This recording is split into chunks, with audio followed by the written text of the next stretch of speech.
WPT down in the Palm Beach in London. Stood with one of the most recognised poker players in Britain, Joe Beevers. How's the first 5 levels gone, Joe?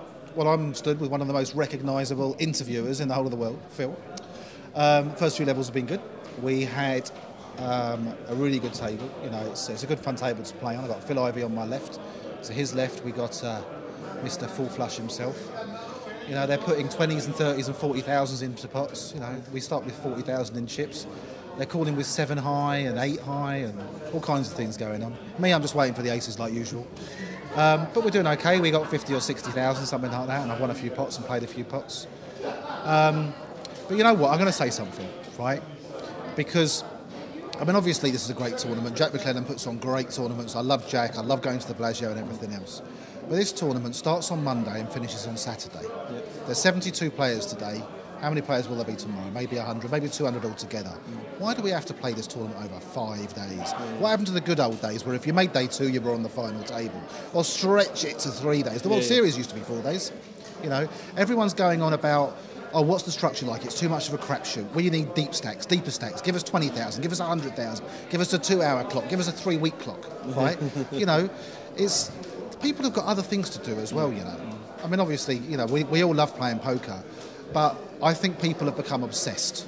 People have become obsessed with deep stack tournaments. They're now having like £250 and £500 tournaments lasting 3 days. You know, it's fine to have these tournaments, but they're becoming almost exclusively these type of tournaments. The old days when, you know, the Irish Open would be 2 days or perhaps 3 days at a maximum. No one said it was a crapshoot. People used to say, great, we got a 2-day tournament. You know, how about someone puts on a few tournaments where you play maybe 12 hours one day and then the next day you come back if you're in the final, or maybe the last 2 tables. Let's see someone put on a few tournaments like that. Yeah. The poker player that speaks his mind is probably the best thing I think I've heard this week. Listen, everybody will disagree with me, but people are becoming obsessed, Phil. People are becoming obsessed with deep stacks, longer clocks, tournaments that last for weeks. You know? Is that one of the reasons that pros don't turn up and you're thinking, well, I actually haven't got 5 days spare?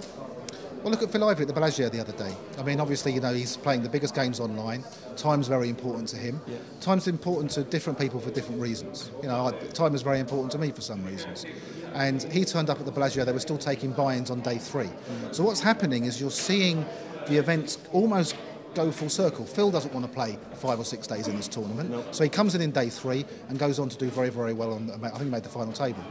You know, so if he's telling you that's what it should be, let's get rid of days 1 and 2 and everyone start day 3. Yeah. Why not? Exactly right, because you can buy in this event on the Wednesday and on day 2. It's going full circle. It's going round and round and round. You know, and the people are letting you buy in later and later. You can buy into this on day 3. You know, on the 8th level or something, the 9th level, because they want to encourage people. If you have a 2-day tournament, you either play the tournament or you don't. You don't have the organisers trying to extend the entry level, trying to extend the time to try and get the players. They know how many players there are. You know, everyone turns up on time, everyone plays the tournament. Maybe this guy's got a very, very valid point, and I think you guys out there, after listening to that, might do something about it. Great to see you yet again. Listen, I'm sorry it's a bit of a rant, but it was just on the top of my head, that was it. I liked it. Joe, as always, it's a pleasure.